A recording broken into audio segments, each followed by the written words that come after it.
Breaking news. Man banalat gwasame ka Nuer TV. Ariga dan chitore wich ka fangak. Fangak gore luäk. Fangak goro deji humanitarian deka wakaka. Ko deka luäk ka medeka nisham. Re wichin winami.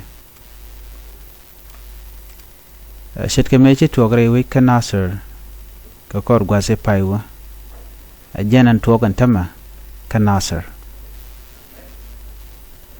Chidene jani South Sudan People Defense Force, SSPDF, Uganda People Defense Force, UPDF, RSF, La Rapid Support Force, Rebel in Sudan, Agwelek Force, La Tet, Cholo, Ka Bishop, Ala Jangtin Kokin. Militia and the children dulko biken fangak biken a duck, shilgamage can lat Nasser. Shakan dini dialate nangre which coal fangak, ko bika fangak would duck shikame chicken Nasser chicken a duck. All fangak can a new fangak, a jan guatan to kurtin and tama, kormedit. Ko ngode bumke. Re kurdan le rode shikin mi yadit dini dialati chu jakten ko bi kenedak en kir chene to ngwana long mi kona re nuare kire we en tama ka fangak chakana kare nyal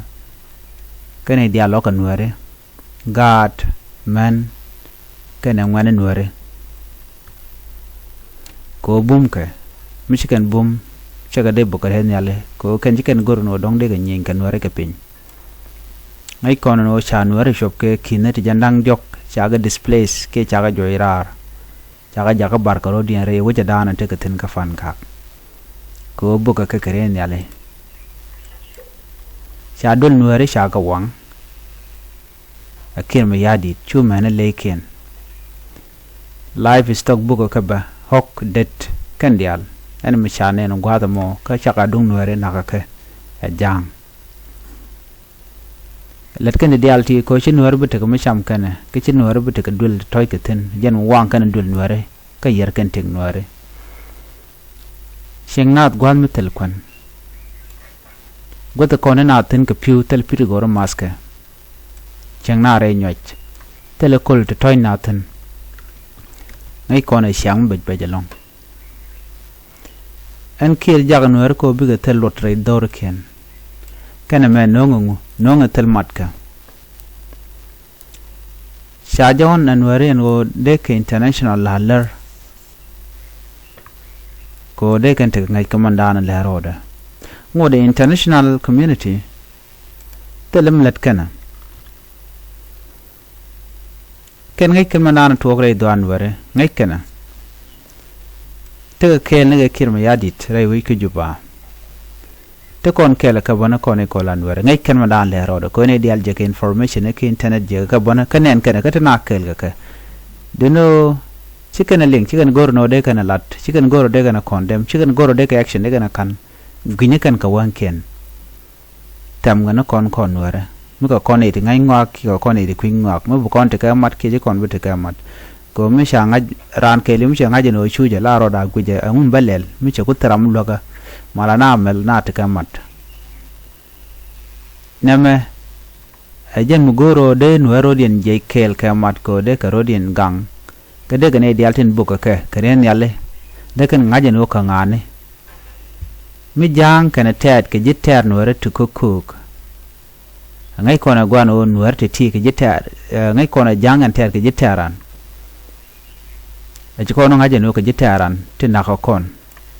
alam move down do dien de kon yo ko ka nuaran dien madoka jang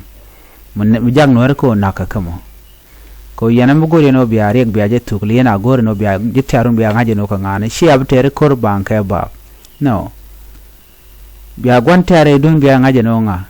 kan ga nuar ko no mat ka jang biya je no ka jitarun biya la rumana alat karan ko run chirga te chikan bo wonyam ban me pel yena ite ga gwante arun den mo nga kene kara gwante arun jana te kel ga ma la ngura dakani je tam na ko kon Nuer tin kon te kel ga jang ko chungna ka dakre machar ka shi o chungna ga dakre machar gorin jeno paw Nuer keli amani ne de kontin tere kul ma kel yadit pawren keli ko kon Nuer ku kene je ku ngwane jen manan te ga so mu ga ne de ngwa kan tama ya de ga char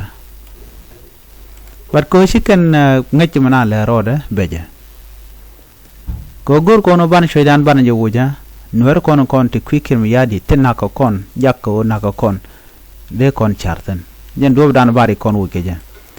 la kon la rete kon ga mat kel bat tele kon mat kum no ko mat kel gon ter tere dan ni gan Nuer manan jakkon ko naka ma je de tere dan jo so akanten kon de Nuer de ga gwiten so ol fan ga kan ni fan ga gor kan lok chike me shi angaj panan go chikor mo chatuok chanwe ya buk karen yala ne karen yala ka shanga chana buk no wala me chana kunang ne dolwal kem sef ka tel mi international community chikana lar ka buka na ta kawai ne bata ga da witin kon let ka ji humanitarian ngai kan mandana le roda tel mi lel kana so bana ngulel gor kon mat bana gonte arban yang haja no nga nyen do bana la rik la ja wo ke je biya tin kon nyon ke reidun biya ka gwich biane de kon la rika dana tengwa da mo la existing problem biya ja kamrar di then biya lat golka ko yurun chebul nyoko tong nyok ban mili yana mol kare kel gan dial tin kel kan reidun ka bugu yeb nagarun ma ngum mishala ti azero wak ti ala jo so gore Nuer de kon guitene na me ani biya tamal chuje paru jeno bi nyone de ko ken